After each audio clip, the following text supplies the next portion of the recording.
तुम्हें फाइट करने की जरूरत नहीं है। यहाँ के कोई भी ट्रेजर्स तुम नहीं ले जा सकते। एक स्नीयर की आवाज के साथ बाहर से ढेर सारे वॉरियर्स की भीड़ अंदर घुसी और जल्दी ही एग्जिट को सील कर दिया। ये वॉरियर्स 2 ग्रुप्स में बंटे थे। एक ग्रुप रोमिंग ड्रैगन सेक्ट के एलीट्स का था और दूसरा ग्रुप फ्लाइंग स्नो सेक्ट के एलीट्स का, जिनमें कुछ फेमिलियर चेहरे भी थे। गगनेश और आवेश इनमें शामिल थे। सबसे जरूरी बात, रोमिंग ड्रैगन सेक्ट और फ्लाइंग स्नो सेक्ट ने न सिर्फ अपनी तादाद दोगुनी कर ली थी, बल्कि कई और मास्टर्स को भी शामिल किया था। सेक्ट के डीकन्स, प्रोटेक्टर्स, एल्डर्स वगैरह सब यहाँ थे। ये कहना ज्यादा नहीं कि रोमिंग ड्रैगन सेक्ट और फ्लाइंग स्नो सेक्ट की 80% से ज्यादा स्ट्रेंथ यहाँ गैदर हो गई थी। मिस नैना, हम फिर मिले, आवेश ने स्नीयर किया और बोला। उसकी आंखें ग्रीड से भरी थीं। जैसे ही वे पैलेस में घुसे, फ्लोर गोल्ड, सिल्वर और ज्वेल से भरा था, खासकर टॉम में मौजूद ट्रेजर्स, जिसमें स्पिरिचुअल लिक्विड का पूरा पूल था, उनके लिए एक जबरदस्त टेम्पटेशन था। अगर रोमिंग ड्रैगन सेक्ट के साथ आधा आधा बांट भी लिया, तो गेंस फ्लाइंग स्नो सेक्ट को वर्ल्ड फेमस सेक्ट में ट्रांसफॉर्म करने के लिए काफी थे। सभी लोग अपने वेपन्स नीचे रखो और ज्वेलरी सरेंडर कर दो, इससे तुम्हारी जान बच जाएगी। अगर कोई रेसिस्ट करने की हिम्मत करता है, तो हम बिना मर्सी के मार डालेंगे। गगनेश ने एक कदम आगे बढ़ाया और अपनी तलवार निकाल ली, फियर्स दिखते हुए। रोमिंग ड्रैगन सेक्ट और फ्लाइंग स्नो सेक्ट के मास्टर्स आ चुके थे और अब उसे कोई डर नहीं था। यहाँ तक कि विक्रम राठौड़ को भी वो सीरियसली नहीं ले रहा था। आखिरकार विक्रम राठौड़ कितना ही पावरफुल क्यों न हो, वो सिर्फ एक इंसान है, जबकि रोमिंग ड्रैगन सेक्ट और फ्लाइंग स्नो सेक्ट के पास मिलकर दर्जनों मास्टर्स थे। ज्यादातर शियांतियान जोगचेन मास्टर्स थे, कुछ हाफ स्टेप मास्टर्स भी थे और 2 मार्शल आर्ट्स मास्टर्स। इतनी विशाल फोर्स एक बार यूनाइट हो जाए तो साउथ वेस्ट में डोमिनेट करने के लिए काफी थी। हद है, रोमिंग ड्रैगन सेक्ट और फ्लाइंग स्नो सेक्ट के सारे मास्टर्स यहाँ हैं। अब तो मुसीबत हो गई। करणवीर ने भौहें सिकोड़ी और उसका चेहरा थोड़ा अजीब लग रहा था।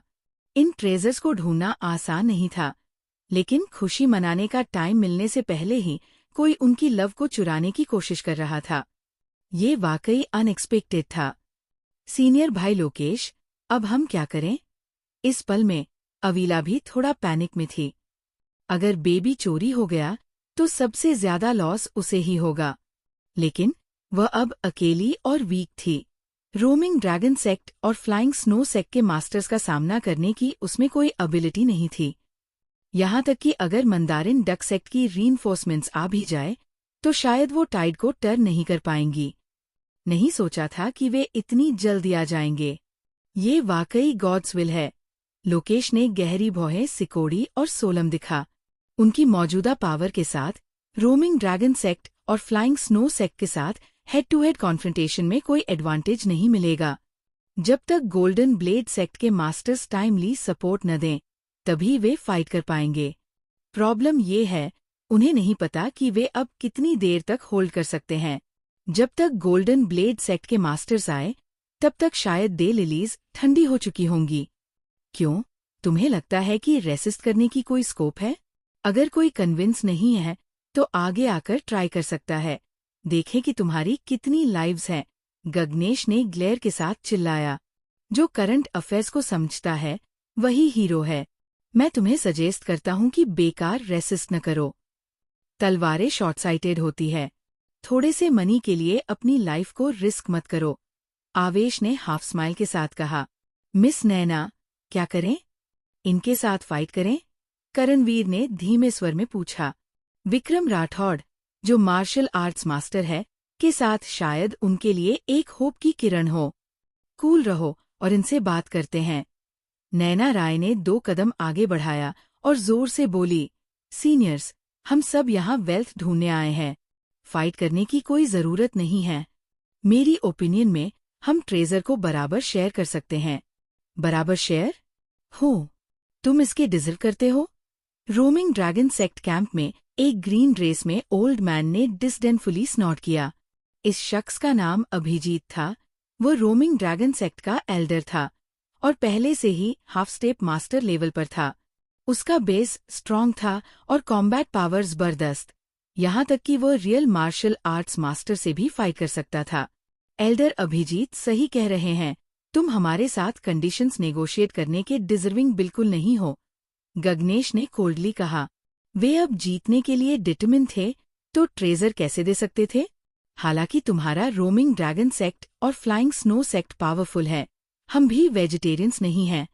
अगर रियली फाइट हुई तो अभी पता नहीं कौन जीतेगा, नैना राय ने कोल्डली कहा। वह किलिंग स्प्री पर नहीं जाना चाहती थी, लेकिन अगर दूसरा पक्ष एग्रेसिव हुआ तो वो पॉलाइट नहीं रहेगी। तुम रियली अपनी एबिलिटीज को ओवर एस्टिमेट कर रहे हो। तुम जैसे क्रूक्स में हमसे कंपेयर करने की क्या क्वालिफिकेशंस हैं? अभिजीत ने बहुत डिस्टेंस के साथ कहा। बिना बाल उगे कुछ लड़कों को रोमिंग ड्रैगन सेक्ट को चैलेंज करने की हिम्मत क्यों होनी चाहिए? हाय, तुम बेहतर होगा बोलते वक्त पॉलाइट रहो, वरना मुझे ब्लेम मत करना कि मैं तुम्हारा मुंह फाड़ दूं।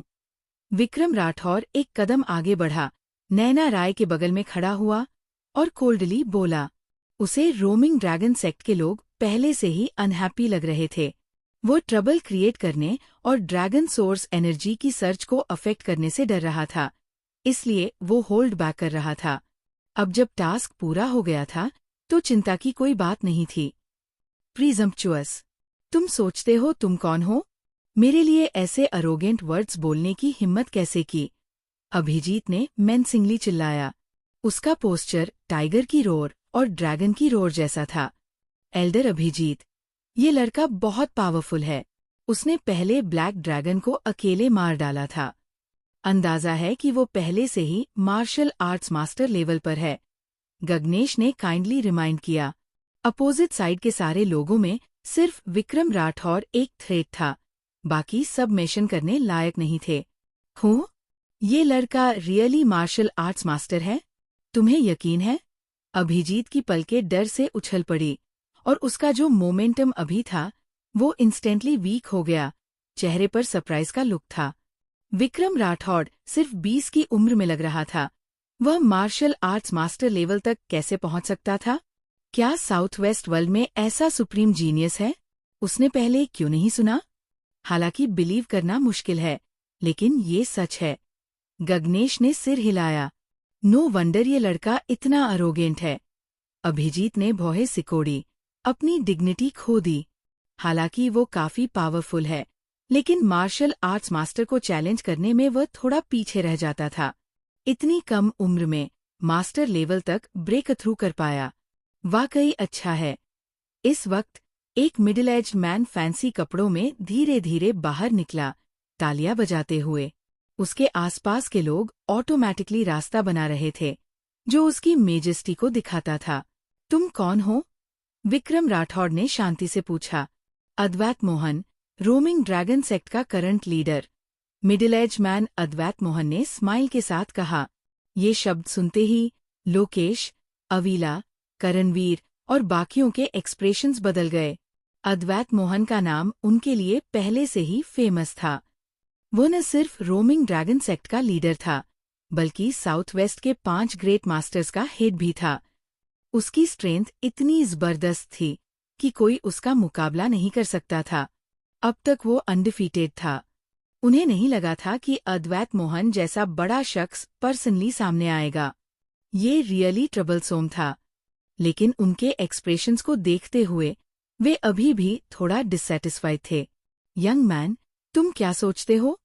अद्वैत मोहन ने मुड़कर फिर से विक्रम राठौड़ की ओर देखा।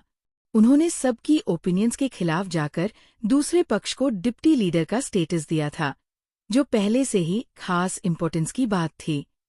नहीं, मुझे डिप्टी लीडर बनने में कोई इंटरेस्ट नहीं है, और न ही मैं तुम्हारे रोमिंग ड्रैगन सेक्ट से कोई रिलेशन रखना चाहता हूँ, विक्रम राठौड़ ने डायरेक्टली मना कर दिया।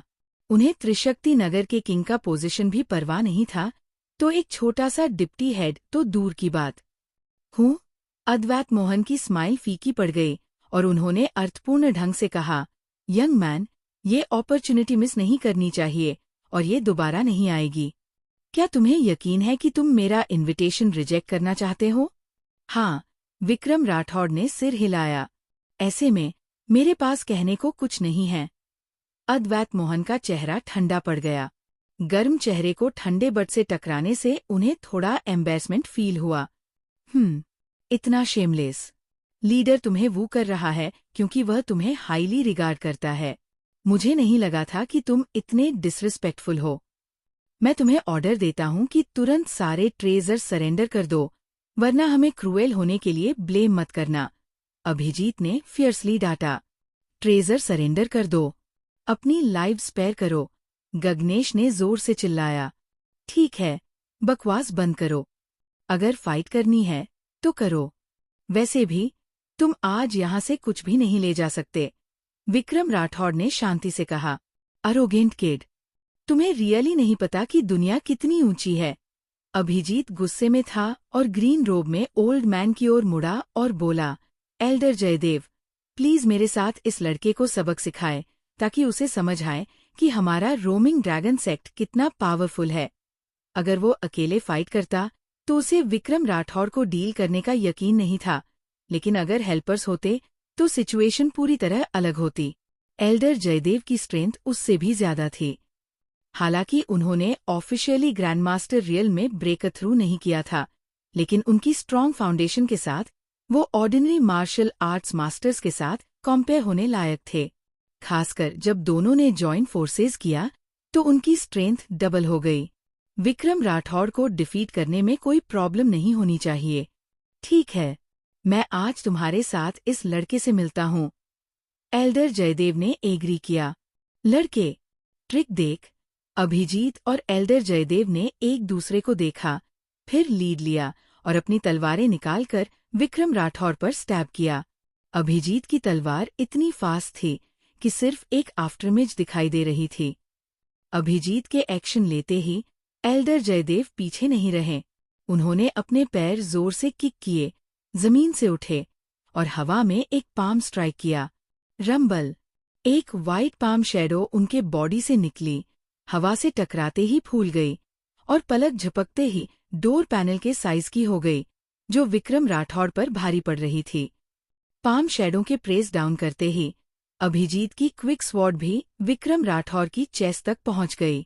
दोनों का कोऑपरेशन बहुत अच्छा था, जिससे बचना और छिपना मुश्किल था।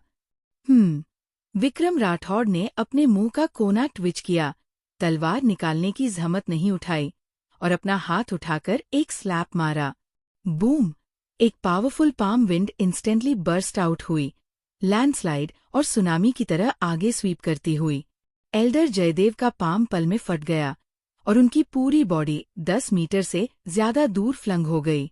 उनके मुंह और नाक से खून उछला और उनका चेहरा पीला पड़ गया। अभिजीत की हालत और भी खराब थी।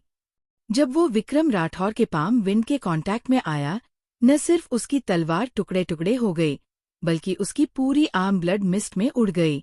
इंटरनल ऑर्गन्स, जिसमें पूरे बॉडी की मेरिडियंस शामिल थीं, सीवियरली डैमेज हो गए। जैसे उसे ट्रक ने हिट किया हो, उसकी बॉडी 20-30 मीटर दूर उड़ गई और फिर बूम के साथ दीवार से जोर से टकराई और उसकी बॉडी की ज्यादातर हड्डियां टूट गई। अभिजीत दीवार पर ऐसे लटक गया, उसकी बॉडी मड की तरह थी। उसका लाइफ और डेथ अननोन था। इस सीन ने सभी को अवाक कर दिया। दीवार पर लटके अभिजीत की हालत देखकर, जिसका जीवन मृत्यु का पता नहीं था, और गंभीर रूप से घायल होकर खून उगल रहे एल्डर जयदेव को देखकर सभी लोग अपनी जगह पर ठिठक गए। खासकर रोमिंग ड्रैगन सेक्ट और फ्लाइंग स्नो सेक्ट के मास्टर्स तो पूरी तरह से हक्के बक्के रह गए। विश्वास ही नहीं हो रहा था।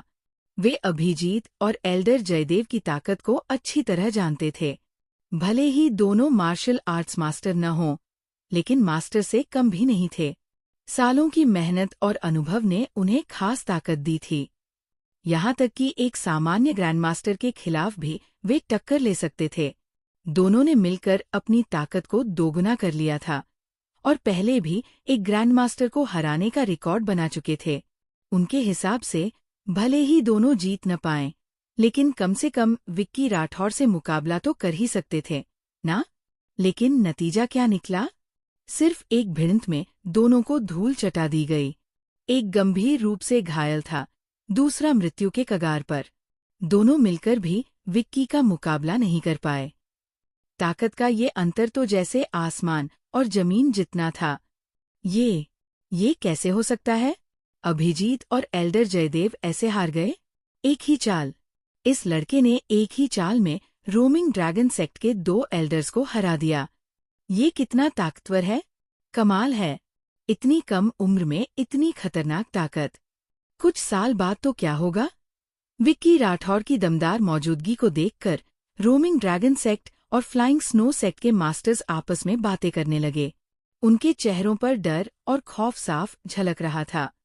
अभिजीत और एल्डर जयदेव तो उनके बीच के सबसे बेहतरीन योद्धा थे। अगर ये दोनों भी विक्की के सामने टिक नहीं पाए तो बाकी का क्या हाल होगा? जब तक उनका लीडर खुद सामने न आए, कोई भी इस लड़के को नहीं रोक सकता। पता नहीं था कि ये लड़का इतना ताकतवर है। हमने इसे कम आंका था। गगनेश का चेहरा गंभीर था।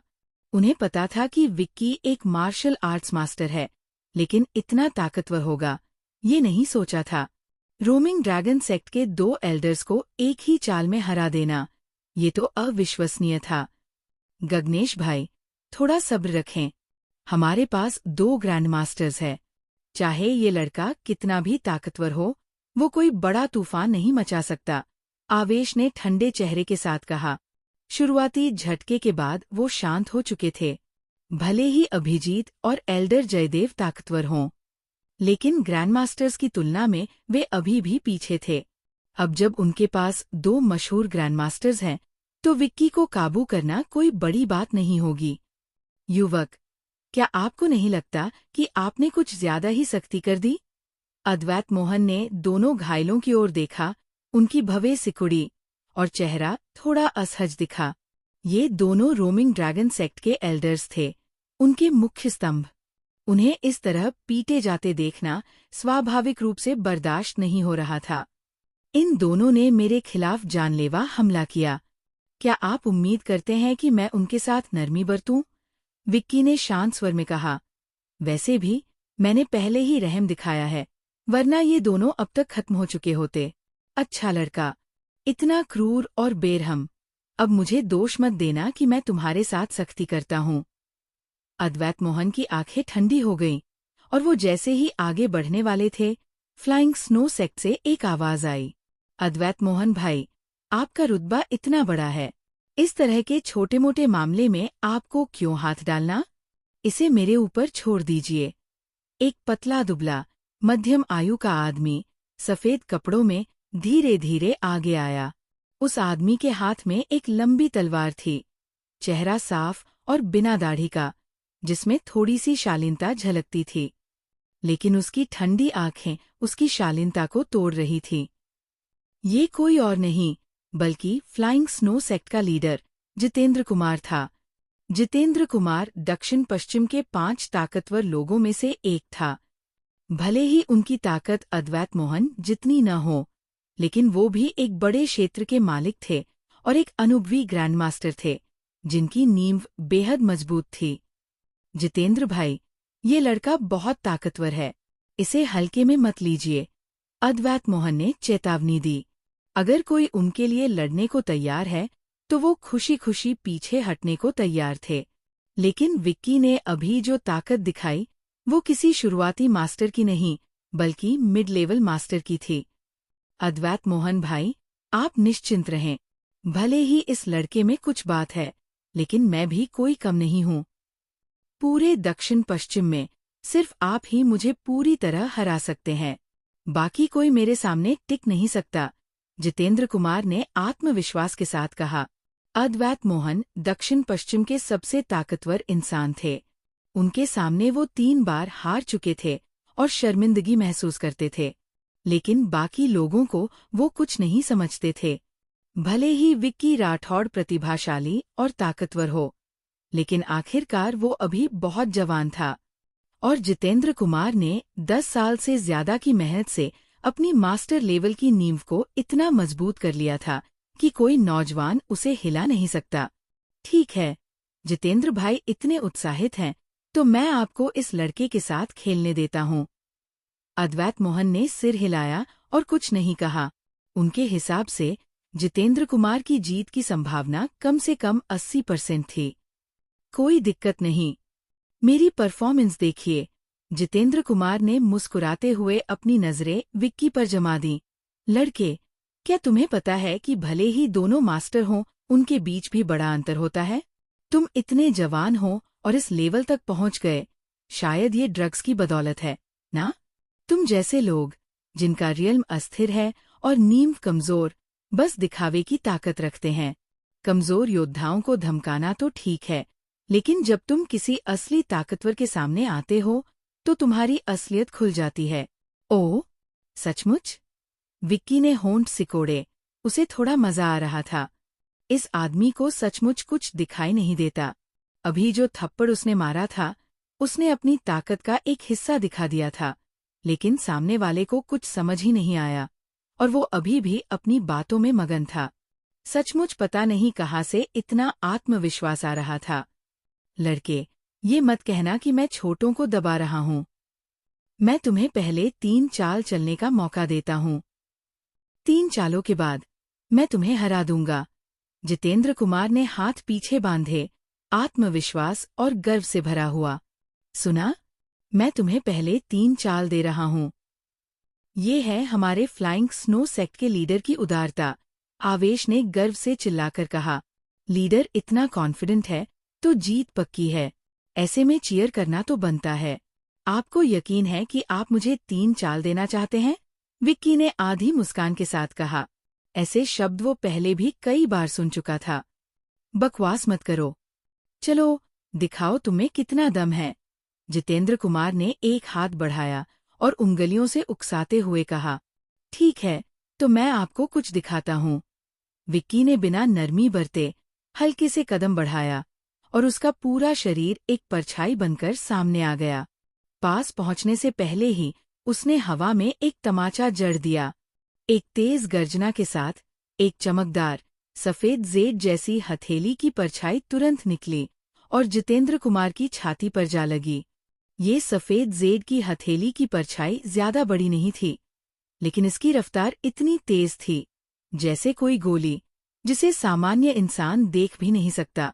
हाँ, छोटी मोटी चाल। विक्की की ओर से आई सफेद जेड की हथेली की परछाई को देखकर जितेंद्र कुमार अपनी जगह पर खड़े रहे, न हटे, न बचे, और इसे गंभीरता से लिया ही नहीं। आखिरी पल में उन्होंने अपनी मास्टर एनर्जी को इकट्ठा किया और अपने सामने एक प्रोटेक्टिव शील्ड बना लिया। धड़ाम! एक जोरदार धमाका हुआ। विक्की की सफेद जेड की हथेली की परछाई जितेंद्र कुमार की प्रोटेक्टिव गैंग की शील्ड से टकराई। पल में गैंग की शील्ड कांच की तरह टूटकर बिखर गई और जितेंद्र कुमार का पूरा शरीर 20-30 मीटर दूर उड़ गया। आखिरकार, धड़ की आवाज के साथ वो जोर से दीवार से टकराए। सख्त दीवार में एक गड्ढा बन गया। जितेंद्र कुमार का आधा शरीर उस गड्ढे में धंस गया। उनके मुंह और नाक से खून फव्वारे की तरह निकला और वो मरने की कगार पर थे। वो अब अभिजीत के बगल में पड़ोसी बन गए, जो पहले से ही मृत्यु के कगार पर था। दोनों, एक बाईं तरफ, एक दाईं तरफ, दीवार पर 2 पेंटिंग्स की तरह लटक रहे थे, जो हास्यास्पद भी था और दुखद भी। ये क्या हो गया? अचानक हुए इस बदलाव ने सबको फिर से चौंका दिया। सब कुछ इतनी तेजी से हुआ कि किसी को कुछ समझ ही नहीं आया। विक्की राठौड़ के एक कदम से लेकर जितेंद्र कुमार की गंभीर चोट और हार तक बस एक पल की बात थी। ज्यादातर योद्धाओं के लिए बस एक चमक और रोशनी का झटका, और फ्लाइंग स्नो सेक्ट का दमदार लीडर दीवार पर लटक गया। पूरा सीन इतना अचानक था। कैसे मुमकिन है ये? जितेंद्र कुमार को अधमरा देखकर आवेश हक्का-बक्का रह गया। आंखें फटी की फटी, यकीन ही नहीं हो रहा था। उसने सपने में भी नहीं सोचा था कि उसका मास्टर हार जाएगा, वो भी इतनी बुरी तरह। आपको बता दें, उसका मास्टर दक्षिण पश्चिम के 5 ताकतवर लोगों में से एक है। एक ऐसा मार्शल आर्ट्स मास्टर जिसकी ताकत की नींव गहरी है। पूरे दक्षिण पश्चिम में रोमिंग ड्रैगन सेक्ट के लीडर अद्वैत मोहन के अलावा कोई उसे टक्कर नहीं दे सकता। उसके हिसाब से आज की इस लड़ाई में उसके मास्टर को जीतना ही था। लेकिन नतीजा? पूरी तरह निराशा। मास्टर न सिर्फ हारा, बल्कि विक्की ने उसे एक ही चाल में धूल चटा दी। पहले और बाद का ये अंतर उसे बिल्कुल स्वीकार नहीं हो रहा था। क्या मैंने गलत देखा? फ्लाइंग स्नो सेक्ट का इतना बड़ा लीडर हार गया, वो भी किसी अनजान लड़के से? ये क्या हो गया? अभी क्या हुआ? एक हथेली। उस लड़के ने मास्टर जितेंद्र को सिर्फ एक हथेली से हरा दिया। अविश्वसनीय, बिल्कुल अविश्वसनीय। कमाल है, ये लड़का आखिर कहाँ से आया? इतना ताकतवर कैसे?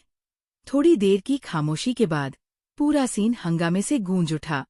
चाहे रोमिंग ड्रैगन सेक्ट हो, फ्लाइंग स्नो सेक्ट हो, या लोकेश और उसका ग्रुप, विक्की राठौर की ताकत ने सबको हैरान कर दिया। अभिजीत और एल्डर जयदेव की हार को वे समझ सकते थे। आखिर विक्की एक मार्शल आर्ट्स मास्टर है और रियल में उसका बड़ा फायदा है। लेकिन अब बात जितेंद्र कुमार की थी, और ये पूरी तरह अलग थी। जितेंद्र कुमार पिछले 10 साल से मास्टर हैं। उनकी नींव गहरी है और उनके पास कई तरह की तकनीकें हैं। ऐसे टॉप पावर हाउस को विक्की ने एक ही चाल में हरा दिया। इस झटके और हैरानी को शब्दों में बयान करना मुश्किल था। कमाल के अलावा बस कमाल ही था। ऐसा कैसे हो सकता है? ये लड़का इतना ताकतवर कैसे हो सकता है? गगनेश घबरा गया। उसका पूरा शरीर पसीने से तर था, सीने पर जैसे कोई पत्थर रखा हो, और सांसें तेज हो गईं। यहाँ तक कि उसके पिता अद्वैत मोहन भी जितेंद्र कुमार को एक चाल में नहीं हरा सकते थे। भले ही जितेंद्र कुमार ने दुश्मन को थोड़ा कम आंका हो, लेकिन वो फिर भी एक ताकतवर मार्शल आर्ट्स मास्टर था। विक्की ने उसे आसानी से हरा दिया, जो उसकी डरावनी ताकत को साबित करता है। अब उसे शक हो रहा था कि विक्की शायद उसके पिता से भी ज्यादा ताकतवर है। ये बात उसे कैसे हैरान न करती, कैसे डरावनी न लगती? सबसे बड़ी बात, वो लड़का तो बस 20 साल का है। इतनी उम्र में इतनी गहरी ताकत, इसे इंसान कहना भी मुश्किल है। ये तो पूरा का पूरा मॉन्स्टर है। ये लड़का सचमुच अपनी ताकत छुपाए हुए था। हैरानी के बाद अद्वैत मोहन की भवें सिकुड़ गईं और उनका चेहरा बेहद गंभीर हो गया। उनकी नजरों से साफ दिख रहा था कि विक्की की ताकत कितनी गहरी थी। जितेंद्र कुमार की प्रोटेक्टिव गैंग की एक छुअन में टूट गई थी। उसमें कोई रक्षा की ताकत ही नहीं थी। इस बात से साफ था कि रियल्म और ताकत के मामले में विक्की जितेंद्र कुमार से कहीं आगे था। कम से कम विक्की लेट स्टेज ग्रैंडमास्टर है, शायद ग्रैंडमास्टर डजोग चेन भी। 20 साल की उम्र में ग्रैंडमास्टर डजोग चेन, ये न सिर्फ दक्षिण पश्चिम में बल्कि पूरी दुनिया में बेमिसाल है। ऐसा मॉन्स्टर यहाँ क्यों आया? और वो भी उनके सामने आ टकराया। अब क्या करें? माय गॉड, क्या ये है भाई विक्की की असली ताकत? सचमुच डरावनी है। लोकेश ने थूक निगला, हैरान था और उसका सम्मान और बढ़ गया। उसे पता था कि विक्की बहुत ताकतवर है, लेकिन इतना ताकतवर ये नहीं सोचा था। फ्लाइंग स्नो सेक्ट के लीडर जितेंद्र कुमार को एक हथेली से हरा देना, अगर ये बात फैल जाए तो क्या पूरी दुनिया हैरान नहीं हो जाएगी? शाबाश, अच्छा लड़ा। अवीला खुशी से चिल्लाई। उसकी खूबसूरत आंखें चमक रही थीं। वो हैंडसम है, जवान और होनहार है, ताकतवर है और उसका भविष्य उज्ज्वल है। ऐसा टैलेंट शायद पूरी दुनिया में दोबारा न मिले। उसे मौका पकड़ना होगा और हर तरह से विक्की का दिल जीतना होगा, भले ही उसे लोकेश से शादी का अफसोस हो। कमाल है, इसे फिर से दिखावा करने दो। करणवीर का चेहरा उदास था, उसकी आंखों में डर भरा था। विक्की जितनी ज्यादा ताकत दिखाता, उसका बदला लेने की उम्मीद उतनी ही कम होती। अब उसने बदले की सारी उम्मीदें छोड़ दी थी। अब वो बस यही चाहता था कि विक्की उसका पीछा न करे। हमने कहा था कि 3 चाल देंगे, लेकिन एक ही चाल में टिक नहीं पाए। लगता है आपके फ्लाइंग स्नो सेक्ट के लीडर में कोई खास दम नहीं है, विक्की ने शांत स्वर में कहा, जिसमें थोड़ा सा तंज था। इन शब्दों ने फ्लाइंग स्नो सेक्ट के मास्टर्स का गला लाल कर दिया।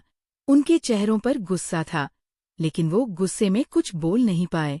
जब लीडर ही हार गया, तो बाकी लोग क्या कर सकते थे? अब उनकी एकमात्र उम्मीद थी अद्वैत मोहन।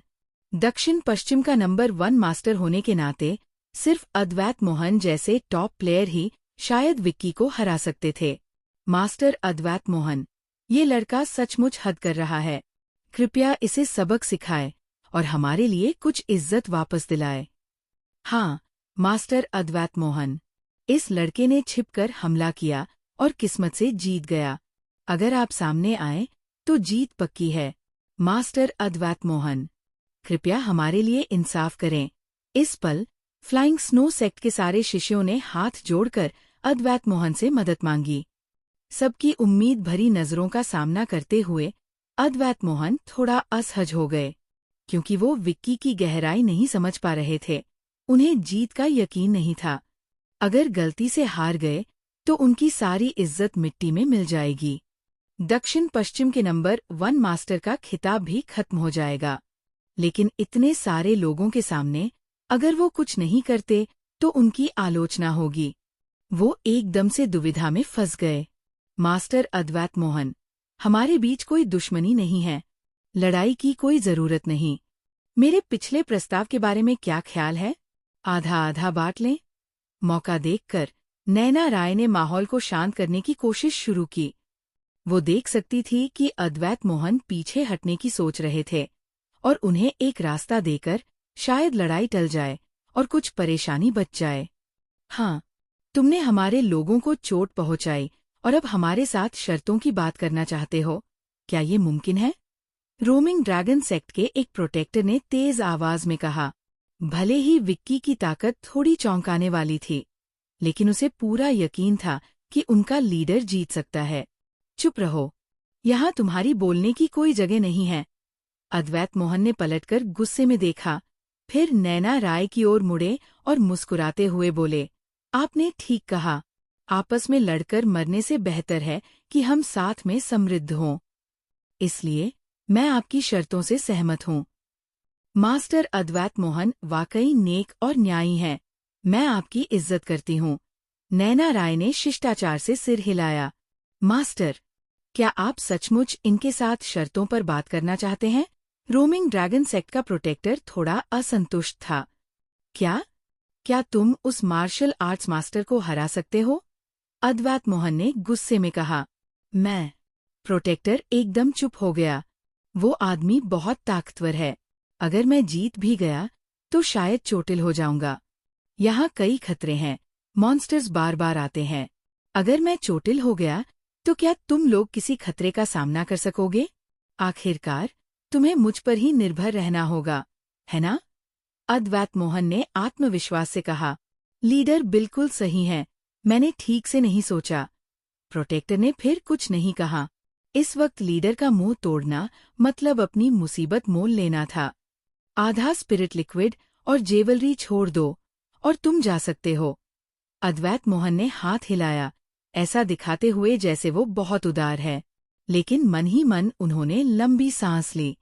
शुक्र है सामने वालों ने उन्हें एक रास्ता दिया, वरना अगर सचमुच लड़ाई हो जाती तो आज शायद उनकी नाव डूब जाती। ये लड़का वाकई बहुत खतरनाक है। मास्टर अद्वैत मोहन को कुछ इज्जत देते हुए, आधा सामान छोड़ दो और हम चलते हैं। नैना राय ने आदेश दिया और सब लोग हरकत में आ गए। कुछ ने खजाने को पैक किया, कुछ ने स्पिरिट लिक्विड को। कहने को आधा छोड़ रहे थे, लेकिन सबने चुपके से कुछ न कुछ छिपा लिया। अद्वैत मोहन ने ये सब देख लिया, पर आंखें मूंद लीं। विक्की राठौर की ताकत ने सबको झकझोर दिया था। कोई जोखिम लेना नहीं चाहता था, नहीं पूरी तरह से रिश्ता तोड़ना चाहता था। हो सकता है लड़ाई में कुछ हासिल न हो। आखिर इस महल के आसपास कई ताकतें छिपी थी। अगर दोनों पक्ष हार-हार की स्थिति में आ गए तो बाकी लोग इसका फायदा उठा सकते थे। इस तरह नैना राय और उनका ग्रुप शांति से पानी के नीचे बने महल से बाहर निकल आए, बैग भरकर। रोमिंग ड्रैगन सेक्ट और फ्लाइंग स्नो सेक्ट के मास्टर्स भले ही ललचाई नजरों से देख रहे थे, पर कोई हिम्मत नहीं कर पाया। जब तक अद्वैत मोहन खुद जान की बाजी लगाने को तैयार न हो, कोई भी विक्की का मुकाबला नहीं कर सकता था। सोचा नहीं था कि हम इतनी जल्दी बाहर निकल आएंगे और इतना सारा खजाना भी ले आएंगे। वाकई मुसीबत में किस्मत चमक गई। महल से बाहर निकलकर लोकेश को अभी भी थोड़ा डर लग रहा था। आखिर उन्होंने अभी अभी रोमिंग ड्रैगन सेक्ट और फ्लाइंग स्नो सेक्ट के टॉप मास्टर्स का सामना किया था, जिसमें दक्षिण पश्चिम का नंबर 1 मास्टर अद्वैत मोहन भी शामिल था। ऐसी ताकत किसी पूरे देश को तबाह कर सकती थी। यहाँ तक कि गोल्डन ब्लेड सेक्ट भी अपनी पूरी ताकत के साथ इनका मुकाबला नहीं कर सकती थी। बस थोड़ा पीछे हटना पड़ता। तो शुरू में उसे कोई उम्मीद नहीं थी। सोच रहा था कि जान बच जाए, वही काफी है। लेकिन नतीजा सबकी उम्मीदों से परे था। न सिर्फ वे सही सलामत थे, बल्कि ज्यादातर स्पिरिट लिक्विड और खजाना भी बचा लिया, जो एक अनपेक्षित सरप्राइज था। हम इतनी आसानी से मुसीबत से निकल पाए, ये सब सीनियर भाई विक्की की वजह से है। अगर सीनियर भाई विक्की ने कमान नहीं संभाली होती और रोमिंग ड्रैगन सेक्ट और फ्लाइंग स्नो सेक्ट के मास्टर्स को नहीं हराया होता, तो पता नहीं क्या गंभीर नतीजे होते। अवीला ने विक्की की तारीफ की। उसकी आंखों में प्यार झलक रहा था। बिल्कुल, भाई विक्की ने स्थिति को काबू में किया, तभी हम इतना खजाना ले जा पाए। बहुत बहुत शुक्रिया, भाई विक्की। लोकेश ने तुरंत हाथ जोड़कर सलाम किया। इस पल में वो न सिर्फ विक्की का कायल था, बल्कि उसे श्रद्धा भी थी। इतनी कम उम्र में फ्लाइंग स्नो सेक्ट के लीडर को हरा देना, इसका भविष्य असीमित था। वो उसके लिए एक ऐसा बिग शॉट था, जिसे वो सिर्फ ऊपर देखकर सम्मान दे सकता था। हम सब एक ही नाव में सवार हैं, एक दूसरे का ध्यान रखना चाहिए। इतना औपचारिक होने की जरूरत नहीं। अगर वाकई शुक्रिया कहना है, तो मिस नैना को कहें। मैं तो बस आदेशों का पालन कर रहा हूँ। विक्की ने हल्के से मुस्कुराया। शुक्रिया, मिस नैना। सबने सलाम किया। सब लोग। मैं और औपचारिक बातें नहीं करूंगी। यहाँ ज्यादा देर रुकना ठीक नहीं। पहले यहाँ से निकल चलें। नैना राय ने बिना समय गवाए सबको विदा दी और ग्रुप को सूखे हुए झील से बाहर ले गई। जल्दी से घने जंगल में छिप गए। उन्होंने आधा फायदा इसलिए छोड़ा ताकि कोई नई मुसीबत न आए। अब हर जगह जासूस थे। अगर समय पर पीछे न हटे तो आगे चलकर मुसीबतों का अंबार लग सकता था। ये सारी परेशानियां अब रोमिंग ड्रैगन सेक्ट और फ्लाइंग स्नो सेक्ट को झेलनी पड़ेंगी। सबने रेस्ट नहीं किया। नैना राय की अगुवाई में उन्होंने रात भर सफर करने का फैसला किया और उसी रास्ते से वापस लौटे जहां से आए थे। उन्होंने पहले ही बहुत कुछ हासिल कर लिया था। इतना खजाना कि पूरी जिंदगी ऐशो आराम से कट जाए, तो अब और जोखिम लेने की जरूरत नहीं थी। नैना राय भी स्पिरिट बीड्स और लॉन्गेवान क्यूई हासिल करके संतुष्ट थीं। ये अस्थायी तौर पर बनी गठबंधन टीम भारी मुनाफे के साथ लौट रही थी। रात बिना किसी खतरे के गुजर गई। सुबह होते होते सब लोग ओएसिस के किनारे पहुंच गए। खास बात ये कि नैना राय का नौकर आकाश मौर्य ढेर सारी सप्लाई के साथ अभी अभी पहुंचा था। थोड़ा रेस्ट करने के बाद सब फिर से रवाना हो गए। इस तरह 3 दिन तक चलते रहे और आखिरकार तीसरे दिन की दोपहर को डेथ डेजर्ट से बाहर निकलकर उस डेजर्ट विलेज में पहुंच गए जहां वे पहले रुके थे। 3 दिन तक सब सतर्क रहे। रात को सो नहीं पाए क्योंकि रास्ते में किसी खतरे का डर था। अब डेजर्ट विलेज में लौटकर सबने आखिरकार राहत की सांस ली। देर हो रही है, आज रात हम यहीं रुकेंगे। अगर किसी को कोई जरूरी काम है तो वो अपने हिसाब से जा सकता है। माफ कीजिएगा। गांव के प्रवेश द्वार पर नैना राय ने सबको विदा दी और अपनी एस्कॉर्ट टीम के साथ उस होटल में चली गईं जिसे पहले बुक किया था। मिशन पूरा हो चुका था और अस्थायी तौर पर बनी ये टीम अब खत्म होनी थी। इस ट्रिप में किसी का नुकसान नहीं हुआ। सबको उनका हक का खजाना मिल गया। अब से सब अपने अपने रास्ते जाएंगे, एक दूसरे के काम में दखल नहीं देंगे। सीनियर भाई विक्की, मुझसे कुछ बात करनी है। क्या आप थोड़ा वक्त दे सकते हैं? जैसे ही विक्की जाने वाला था, अवीला ने उसे रोक लिया। इस पल में अवीला शर्माई और झिझक रही थी और समझदार लोग कुछ न कुछ भाप सकते थे। मैं थक गया हूँ। अगर कुछ कहना है तो यही कह दीजिए, विक्की ने शांत स्वर में कहा। उसे इस औरत का रवैया कुछ खास पसंद नहीं था। ठीक है, मैं यहीं कह देती हूँ। अवीला ने प्यारी सी मुस्कान दी। सीनियर भाई विक्की, आप बेहद टैलेंटेड और ताकतवर है। हमारे मंदारिन डक सेक्ट को आप जैसे टैलेंट की जरूरत है। क्या आप हमारे मंदारिन डक सेक्ट में शामिल होने में इंटरेस्टेड हैं? बस आप हाँ कह दें। मैं गारंटी देती हूँ कि आप हमारे सेक्ट के सबसे खास इंसान होंगे और वेलफेयर बेनिफिट्स के लिए जो चाहें मांग सकते हैं। माफ कीजिए, मुझे कोई दिलचस्पी नहीं, विक्की ने मना कर दिया। इतना कहकर वो पलटकर जाने को तैयार हुआ। रुकिए, अवीला थोड़ा घबरा गई, जल्दी से आगे खड़ी हो गई और मुस्कुराते हुए बोली, सीनियर भाई विक्की, जल्दबाजी न करें, मेरी पूरी बात सुन ले। हमारे मंदारिन डक सेक्ट में ज्यादातर फीमेल डिसाइपल्स हैं और सभी एक से बढ़कर एक खूबसूरत है। कुछ तो ड्यूअल कल्टीवेशन की तकनीक में माहिर हैं।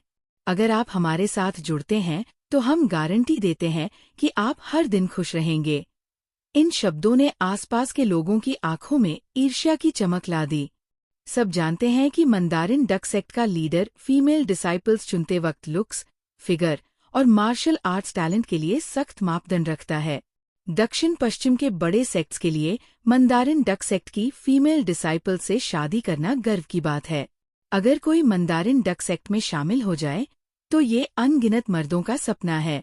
विक्की की ताकत के साथ अगर वो मंदारिन डक सेक्ट में सेटल हो जाता है तो निश्चित रूप से सबका फेवरेट होगा और हर रात दूल्हा बनना कोई मुश्किल बात नहीं होगी। बस ये सोचकर ही लोग एक्साइटेड हो रहे थे। जैसा कि कहा जाता है, हीरो के लिए ब्यूटी से बचना मुश्किल है। कोई भी नॉर्मल मर्द ऐसे खुले सुझाव को ठुकरा नहीं सकता। आपकी बात खत्म हुई। विक्की ने अवीला को शांत नजरों से देखा। उसके चेहरे पर कोई बदलाव नहीं आया। अगर सीनियर भाई विक्की मेरे ऑफर से संतुष्ट नहीं है तो क्यों न हम आज रात लंबी बात करें। अवीला ने मोहक अंदाज में मुस्कुराया। उसके सुंदर चेहरे पर हल्की सी लाली थी जो उसे शर्मीली और आकर्षक बना रही थी। ये अब इशारा नहीं बल्कि साफ साफ बात थी। नहीं, मुझे आपके मंदारिन डक सेक्ट में कोई दिलचस्पी नहीं। मैं चलता हूँ। विक्की ने ठंडे चेहरे के साथ एक शब्द कहा, पलटा और बिना किसी हिचक के चला गया। इस हरकत ने न सिर्फ सबको हैरान किया बल्कि अवीला को भी स्तब्ध कर दिया, जो उसे आंखों से लुभाने की कोशिश कर रही थी। उसे पता था कि उसके लुक्स और फिगर शानदार हैं और अगर वो थोड़ा नखरा करे या अपनी ताकत दिखाए तो कम ही मर्द उसका विरोध कर पाते हैं। लेकिन विक्की ने शुरू से आखिर तक उसे नोटिस ही नहीं किया, उसे पूरी तरह से नजरअंदाज किया, बिना एक अच्छी नजर डाले। ये लड़का मर्द है भी या नहीं, इसमें क्या बड़ी बात है? बस ऊंचा बनने का दिखावा। विक्की राठौर की पीठ देखकर करणवीर धीमी आवाज में बड़बड़ाया, कोई भी मर्द ऐसी खूबसूरत लड़की को इनकार नहीं करेगा जो खुद चलकर उसके गले लगे। उसके हिसाब से विक्की बस एक दिखावटी ढोंगी था, बाहर से कुछ और अंदर से कुछ और। बेशक ताकत के अंतर की वजह से वो ज्यादा कुछ बोलने की हिम्मत नहीं कर पाया। कुछ बड़बड़ाने के बाद वो ब्लैक स्कॉर्पियन एक्सपेडिशन के कुछ मेंबर्स के साथ चला गया। इस डेथ डेजर्ट की ट्रिप में उसकी टीम को भारी नुकसान हुआ, लेकिन शुक्र है उन्हें ढेर सारा खजाना मिल गया। अगर इसे बेच दिया जाए तो पूरी जिंदगी की ऐश हो जाएगी। सीनियर सिस्टर अवीला, लगता है आपने गलत इंसान को दिल दे दिया। सीनियर भाई विक्की आपको जरा भी सीरियसली नहीं ले रहे, गोल्डन ब्लेड सेक्ट का एक डिसाइपल तंज कसते हुए बोला। अवीला खूबसूरत है लेकिन उसका कैरेक्टर बहुत खराब है और दिमाग में छलकपट भरा है। ऐसी औरत के साथ उलझने से अच्छा है कि पता न चले कब बिक जाओ। हाँ, अवीला की मुस्कान गायब हो गई। उसका सुंदर चेहरा ठंडा पड़ गया। उसकी ब्यूटी ट्रैप हमेशा कामयाब रही थी, लेकिन विक्की के सामने बार बार नाकाम हो रही थी। इससे वो गुस्से में थी और थोड़ा अकड़ी भी। उसे यकीन नहीं था कि वो एक मर्द को नहीं जीत सकती। जूनियर सिस्टर अवीला, मेरे हिसाब से भाई विक्की का दिल पहले से किसी और के पास है और उनकी टैलेंट और ताकत को देखते हुए वो रोमिंग ड्रैगन सेक्ट को भी कुछ नहीं समझते। हमारे सेक्ट्स की तो बात ही छोड़ दो, लोकेश ने नरमी से समझाया। 5 साल पहले उसे अवीला से पहली नजर में प्यार हो गया था और तब से वो उसे भूल नहीं पाया। उसने बेशर्मी से अपने मास्टर से मंदारिन डक सेक्ट में शादी का प्रस्ताव रखवाया था। आखिरकार भारी कीमत चुकाकर ये रिश्ता पक्का हुआ। अवीला का विक्की के प्रति रवैया देखकर उसे थोड़ा बुरा लगा, लेकिन वो जबरदस्ती नहीं करना चाहता था, क्योंकि विक्की इतना शानदार था। अवीला का उसे पसंद करना समझ में आता था, लेकिन दोनों के बीच का अंतर बहुत बड़ा था। विक्की जैसा घमंडी इंसान छोटे से मंदारिन डक सेक्ट की पहुंच से बाहर था। अवीला। तभी पीछे से एक आवाज गूंजी। पीछे मुड़कर देखा तो मंदारिन डक सेक्ट की ड्रेस में कुछ औरतें तेजी से आ रही थीं। सबसे आगे एक मध्यम आयु की औरत थी, जिसका चेहरा खूबसूरत और कपड़े शानदार थे। उसके पूरे व्यक्तित्व में एक सशक्त औरत का रौब था, जिसे देखकर लोग सीधे नजरें नहीं मिला पाते थे। उसके पीछे 2 रौबीली बूढ़ी औरतें और कुछ बड़े छोटे मर्द थे। ये सभी मंदारिन डक सेक्ट के मास्टर्स थे, और सबसे आगे वाली मध्यम आयु की औरत कोई और नहीं, बल्कि मंदारिन डक सेक्ट की लीडर तिलोत्मा थी। भले ही तिलोत्मा दक्षिण पश्चिम की सबसे ताकतवर मार्शल आर्टिस्ट्स में से एक न हो, लेकिन वो मास्टर लेवल तक पहुंच चुकी थी और दुनिया में काफी मशहूर थी। मास्टर, आप आखिरकार आ गई। अवीला ने ध्यान से देखा, खुशी से चहक उठी और जल्दी से स्वागत करने गई। तुम्हारा डिस्ट्रेस मैसेज मिलते ही मैं तुरंत लोगों को लेकर चली आई, लेकिन तुमसे कांटेक्ट नहीं हो पा रहा था। मुझे डेजर्ट विलेज में इंतजार करना पड़ा। तुम ठीक तो हो? तिलोत्मा ने ऊपर नीचे देखते हुए पूछा, थोड़ा चिंतित दिखीं। अवीला उनकी डायरेक्ट डिसाइपल थी और मंदारिन डक सेक्ट की भविष्य की उत्तराधिकारी थी। बचपन से उन्होंने उसका खास ध्यान रखा था, अपनी सारी कला सिखाई थी, तो स्वाभाविक रूप से वो उसकी फिक्र करती थी। मास्टर, आपकी चिंता के लिए शुक्रिया। आपकी शिष्या ठीक है। डेथ डेजर्ट में कोई सिग्नल नहीं था। साथ ही इस दौरान हमें कई चीजों का सामना करना पड़ा, इसलिए आपको सूचित करने का वक्त नहीं मिला। कृपया मुझे माफ करें। अवीला ने समझाया। कोई बात नहीं, कोई बात नहीं, बस तुम ठीक हो, यही काफी है। तिलोत्मा मुस्कुराई और फिर पूछा, अरे हाँ, तुम्हारी जूनियर सिस्टर्स कहाँ है? कोई दिखाई नहीं दे रहा। Junior sisters? उनकी हत्या हो गई। अवीला की आंखें छलक आईं। उदास चेहरे के साथ उसने संक्षेप में सारी घटना बताई। तुम कह रही हो फैंसीसी अलायंस ने खजाने के लिए तुम पर हमला किया? ये सुनकर तिलोत्मा का चेहरा तुरंत ठंडा पड़ गया। बिल्कुल, वे पागल और लालची थे, और अपनी ताकत का फायदा उठाकर उन्होंने सारी जूनियर सिस्टर्स को बेरमी से मार डाला। आखिरी बात कहते हुए अवीला फूट फूट कर रोने लगी। ये कातिल कमीने हमारे मंदारिन डक सेक्ट की डिसाइपल्स को मारने की हिम्मत की। मैं इन्हें खून से खून का बदला लेने पर मजबूर करूंगी। तिलोत्मा ने दांत पीसे, गुस्से से भरी थी।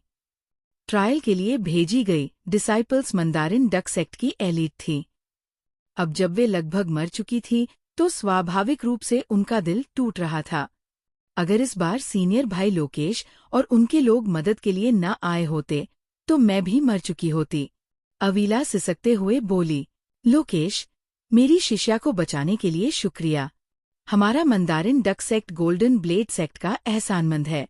तिलोत्मा ने आभार के साथ कहा। मास्टर तिलोत्मा, आपका स्वागत है। गोल्डन ब्लेड सेक्ट और मंदारिन डक सेक्ट का हमेशा से अच्छा रिश्ता रहा है। अवीला और मेरी सगाई हो चुकी है। अगर उसे कोई मुसीबत आए, तो मैं स्वाभाविक रूप से मदद करूंगा। लोकेश ने हाथ जोड़कर सलाम किया। सही कहा, मैंने तुम्हें सही पहचाना। तिलोत्मा खुशी से सिर हिलाई और बोली, अरे हाँ, तुम्हारा मास्टर और उसके लोग आज सुबह ही यहाँ पहुँचे हैं। वे गांव के आखिरी छोर पर रह रहे हैं। तुम जाकर जल्दी मिल लो। मास्टर तिलोत्मा, रिमाइंडर के लिए शुक्रिया। हम अभी विदा लेते हैं। लोकेश ने सलाम किया और तुरंत कुछ लोगों को लेकर गांव के आखिरी छोर की ओर चल दिया। उनके पास ढेर सारा खजाना था, और सेक्ट के मास्टर से मिलने के बाद ही वे पूरी तरह सुरक्षित महसूस कर सकते थे। अवीला, तुम इतने दिन डेथ डेजर्ट में रही, कुछ हासिल हुआ? तभी एक सफेद बालों वाली बूढ़ी औरत ने अचानक बोलना शुरू किया। वो कोई और नहीं, मंदारिन डक सेक्ट की एल्डर ग्रैनी फेंग थी। ग्रैनी फेंग, इस बार आपकी शिष्या ने वाकई बहुत कुछ हासिल किया है, जो मंदारिन डक सेक्ट को और मजबूत करेगा। अवीला ने धीमी आवाज में जवाब दिया। सचमुच? ये सुनकर सबके चेहरे पर उत्साह आ गया। भले ही इस बार मंदारिन डक सेक्ट को भारी नुकसान हुआ, लेकिन अगर पर्याप्त खजाना मिल गया तो ये एक सौभाग्य होगा। मास्टर, ग्रैनी फेंग, जरा देखिए। अवीला ने ऊंट की पीठ से 2 बड़े पैकेज उतारे, फिर उन्हें सावधानी से खोला और एक-एक करके अंदर के खजाने दिखाए। सबने ध्यान से देखा और तुरंत खुशी से चहक उठे। 2 पैकेजों में दर्जनों खजाने थे, हर एक की कीमत अनमोल थी। अगर इन्हें रुपए में बदला जाए तो मंदारिन डक सेक्ट के अगले कुछ दशकों का खर्चा आसानी से निकल आएगा। शाबाश, शाबाश, बहुत अच्छा किया। ग्रैनी फेंग इतनी खुश थी कि उनकी मुस्कान रुक नहीं रही थी। बाकी लोगों की आंखें चमक रही थीं। वे खुशी से फूले नहीं समा रहे थे। अवीला, इस बार तुमने मंदारिन डक सेक्ट के लिए बड़ा योगदान दिया है। वापस जाकर मैं तुम्हें जरूर इनाम दूंगी। तिलोत्मा ने भवें चढ़ाकर मुस्कुराते हुए कहा। मास्टर, असल में ये कुछ भी नहीं है। असली कीमती चीजें मेरे पास है। अवीला ने बोलते हुए अपने शरीर पर टंगे पानी के थैले को थपथपाया। उसके शरीर पर 8 बड़े पानी के थैले लटक रहे थे, जिनमें से हर एक स्पिरिट लिक्विड से भरा था। इन स्पिरिट लिक्विड्स की कीमत जेवलरी से 100 गुना ज्यादा थी। अवीला, इन पानी के थैलों में कुछ खास है? तिलोत्मा ने टटोलते हुए पूछा। मास्टर, आप इसे पीकर देखें, फिर समझ आएगा। अवीला ने हल्के से मुस्कुराया और ज्यादा कुछ नहीं समझाया। उसने एक पानी के थैले का ढक्कन खोला और सावधानी से उसे तिलोत्मा के पास ले गई। तिलोत्मा ने पानी का थैला लिया और एक घूंट पिया। अगले ही पल उनका पूरा शरीर कांप उठा, आंखें फटी की फटी रह गईं, चेहरा हैरानी से भरा था और बोलते वक्त उनकी आवाज कांप रही थी। ये, इसमें क्या है? क्या ये पौराणिक स्पिरिट लिक्विड हो सकता है?